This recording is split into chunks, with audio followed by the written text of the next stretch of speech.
check out this game that I've been working on in Unity. It's a voxel sandbox game, somewhat like Minecraft or Terraria, except that it's VR. And not only is it VR, but it's third-person VR, with a heavy emphasis on a comfortable, positive user experience for VR headsets. Hi, my name's Daniel. I've been a software engineer for the last 10 years, and I've been into making video games since I was extremely young, like 10 years old. And I've also been into stereoscopic displays since before even the Oculus came out. And I've played some of the VR games that are on the market now, and honestly, I'm just a little bit disappointed. I feel like there's some fundamental things that these games are getting wrong. And I have some theories and some opinions, and the only way for me to prove these opinions out is to make something myself. And so that's what this project is all about, a different approach to VR game experiences. So if you're interested in this, let me know and just follow me, leave comments, give me feedback. That's really what this YouTube channel is about. I want to start getting eyes on what I'm working on and, see if it's popular or not.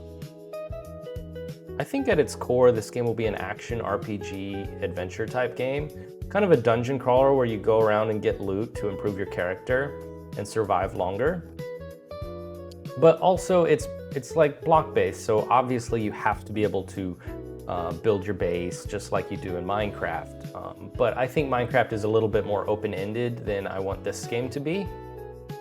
And also fundamentally, this is a third-person VR game, so that does change the ballgame for sure. One of the big things about this game that will make it stand out is its unique approach to VR. It has a much more thoughtful VR user experience that will, help with motion sickness, help with the incongruency between what you see and what's actually around you. It'll help with the ability to slip easily into the flow state. There will be less awkward controls.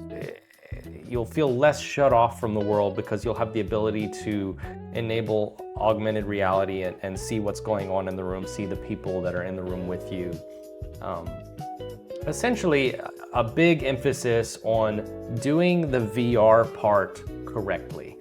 Because I think so many games just tolerate a little bit of jankiness because it's VR. But I don't think that's right. I think it's good to get that part exactly right. So I think gameplay-wise, there's going to be a big emphasis on like combat and using a sword or a bow or a gun to go and fight some bad guys, get some loot, upgrade your character, and then suddenly you can go deeper into caves, and then you can find gold and diamonds. You can bring those to the surface, sell them, buy like doors and roofs and hedges for your house, and that would be kind of the loop and the progression of the game. And then, maybe at the very lowest level, you find the dragon and he's hoarding the lost gem, and you get that and you unlock wings or a grappling hook or something like that. That's kind of like the idea that I'm coming to, but it is still pretty open-ended. It's early in the project. I am working on it by myself, but I really want everything to be polished. I would rather this be like a short, simple game that's really well made and polished and clean than over content that I can't support properly and can't really get the quality that I'm looking for. Graphics-wise, I've spent a lot of time this year creating my own custom shaders and my own custom techniques for lighting and line of sight that will really allow me to get the look that I'm going for. One of the big things about third person is I don't want the camera to ever move to prevent clipping. So instead, I have to make everything transparent such that you can see the entire scene from any angle. And that's key, I think, because it's a VR game. So line of sight was a big thing. And then, while I have all that raycasting technology, I was like, okay, well, let's just do some real-time lighting with shadows. So We have, you know, warm and cool tones for the light and the smooth lighting and its ambient occlusion, and it just looks beautiful. And I love the way it's turning out.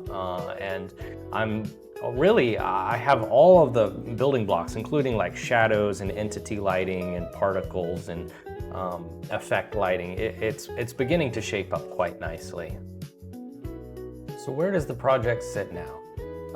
I have a lot of the bones of the project. I have the lighting systems, I have the VR systems, I have the menu systems, I have the loading systems, I have the physics, I have all of like the foundational equipment that I need to make this game.